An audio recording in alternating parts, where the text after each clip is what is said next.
To chutho ni mara neno ka kodhni bende biro kaendi. Watwak ewi paro mar chik mar omenda mano finance bill 2024 2025. In pachi en mane? An gi luonga medo tiyo nan wudo alego kogelo paporiang kuom finance bill ma di tim kawuono ni. An adwaro wabunge mondo olware piny mondo kik oti nikech ok en bill maber, en gi bill madhi kelo wa chandruok. Tipo ni ok en bill maber, ang'o miwacho ni ok en bill maber? Osuru kinyalo med bimedo nyaka pampas mag nyithindo jothurwa en osuru aina gani? Sakayo olwa kod osuru masakasa. Aneno ni gini ok en gima ber nikech ka mkate omednwa nengo to mkate gima iyudo ka sani lanj norumo town, gimiluongo ni lanj norumo e town. Lanj en norumo en iluongo ni kaburi la sahau. Masani en mkate ne makinyiewo to kisekawo slice ariyo nyithindo kawo slice ariyo. Mani mibiro go nyakudhiambo ma kibiro to en bonga point samoro iyudo tong' achiel mikadhogo.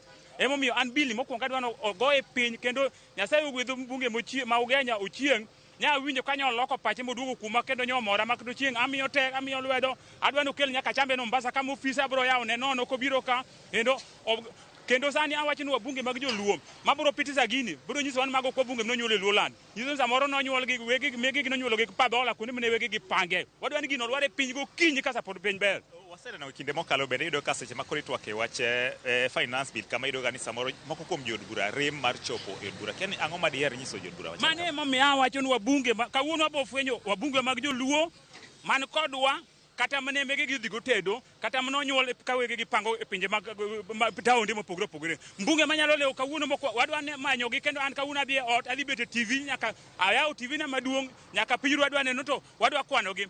Atandi Mauda lego Nyasaye ogwedhi obi e parliament on kechen thon ka jizi ncha winjo kopako kanyo ochieng' Mauda Ugenya bisa makapo support ber mondo waneni Nyasaye ogwedhnagi.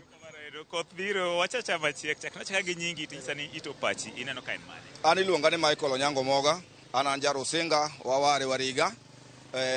Sani an e piny mar Mombasa Nyali ka wacho wach mar finance bill.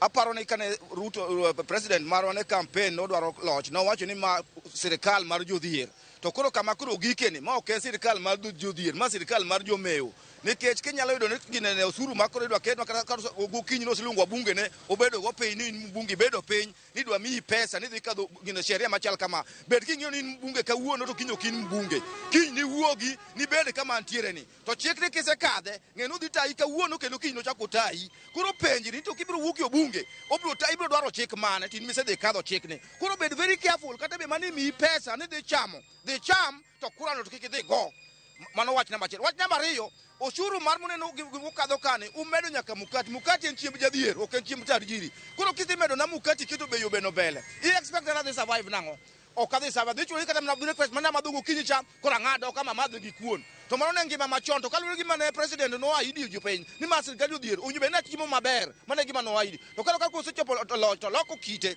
onge uma na wach lakini gima ng'eyo ni chikre to dhi tuoko makutamru wito chikni to warito uoko kaka raia wabro dhi mandamano erukamano.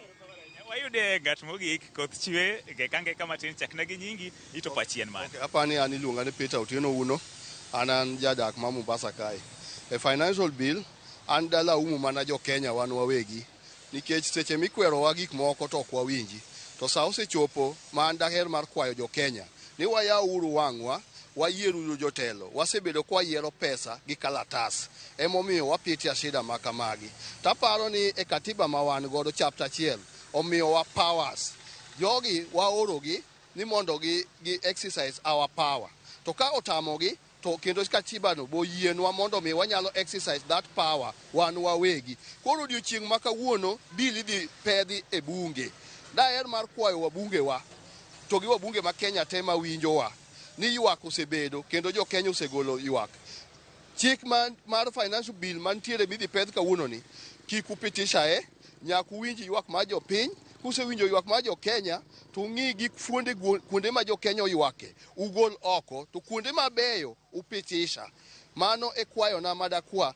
to maduong' ni jo Kenya wayaw uru wang'wa next time gimoro timore Kenya kae momiyo pesa iketo madongo wabunge manyo pesa makochopo sa campaign to gibiro gimiyo wa handout koro wabedo ka wayiero jok mamiyo wa handout to ok wayier jogo ma ochiwore mar tiyo ne Kenya kata mar tho ne Kenya adwaro ni 2027 kochopo to wayieruru leaders ok wayieruru jo ohala madhi go ohala. Sani parliament opong' go ohala gi jok modi odich mana gi mewo. To jatelo maber en jatelo machenjo ngima joge. Ruto no campaign on a platform mar bottom up. Bottom up jo Kenya ne ok understand.